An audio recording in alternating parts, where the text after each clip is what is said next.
Hello friends, আজি আমি আলোচনা কৰিম GNM এন্ট্ৰেন্স এক্সামিনেশ্যন 2025 যেটোৰ form fill up already official notice আহিছে কেতিয়াৰ পৰা অনলাইন ফৰ্ম ফিল আপ হ'ব আৰু কেতিয়ালৈকে হ'ব আৰু কি কি ডকুমেণ্টছ পাতি লাগিব সেই গোটেইখিনি সম্পৰ্কে আমি আলোচনা কৰিম আৰু লগতে প্ৰিপাৰেশ্যনটো কেনেকুৱাকৈ কৰিব লাগিব আমি গোটেইখিনি এইটো ভিডিঅ'তে আমি আলোচনা কৰিম তো আপোনালোকে সেইখনলৈকে ভিডিঅ'টো চাই থাকিব আৰু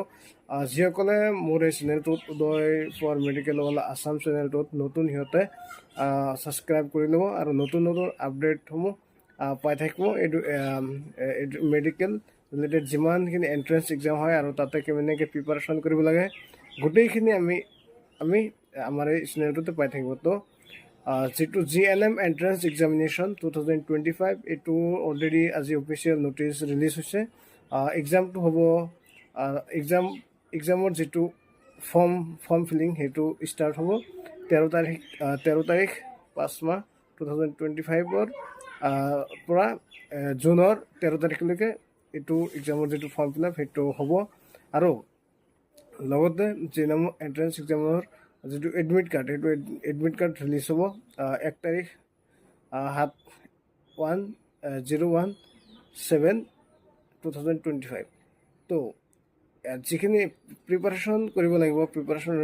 অলৰেডি NCT ৰিলেটেড কুৱেশ্যন আহিব NCTৰ পৰা আহিব কুৱেশ্যনখিনি তো গোটেইখিনি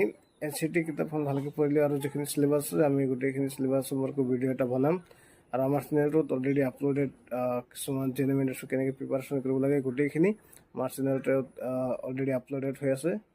তো যিসকলে ভাবিছে যে আমি এইবাৰ GNM এণ্ট্ৰেন্সটো দিম তো সিহঁতৰ কাৰণে খুবেই ভাল খবৰ যে আমাৰ চেনেলটোত আমি অলৰেডি প্ৰিপাৰেশ্যনৰ কেনেকৈ কৰিব লাগে আৰু কি পঢ়িব লাগে কেনেকৈ পঢ়িব লাগে আৰু গোটেইখিনি আমি এইটো চেনেলটোত নেক্সট ভিডিঅ'ত আমি আলোচনা কৰিম আৰু গোটেই কেনেকৈ পঢ়িব লাগে কি কি চিলেবাছ থাকিব আমি গোটেইখিনি আমাৰ এই চেনেলটোতে পাই যাব আমি নেক্সটৰ পৰা অলৰেডি আমি ষ্টাৰ্ট কৰি দিম যে প্ৰিপাৰেশ্যনটো কোনটো ছাবজেক্টত কিমান মাৰ্ক আহিব আৰু কেনেকৈ পঢ়িব লাগে কেনেকুৱা কি কি ইম্পৰ্টেণ্ট কুৱেশ্যন গোটেইখিনি আমি আমাৰ চেনেলটোত পাই যাব আৰু এটা কথা হ'ল আমাৰ যে চেনেলটোত আমি ডিছক্ৰিপশ্যনত দি দিম আমাৰ হোৱাটছআপ গ্ৰুপৰ লিংকটো আমাৰ তাতে সদায় ডেইলি বেচিছত কুৱেশ্যন আমি দি থাকোঁ আৰু কুৱেশ্যনসমূহ আৰু যি প্ৰেক্টিছ ছেশ্যন অৰ্থাৎ মক টেষ্ট বুলি কয় মক টেষ্টখিনি আমি আমাৰ চেনেলটোতে লৈ থাকোঁ তো আপোনালোকে যিসকলে ভাবিছে যে আমি এইবাৰ এক্সামটোত এপিয়াৰ হ'ম বা এক্সামটো দিম তো সিহঁতে আমাৰ চেনেলটো ছাবস্ক্ৰাইব কৰিব আৰু পৰৱৰ্তী যিমানখিনি আপডেট আহে মেডিকেল ৰিলেটেড যিমান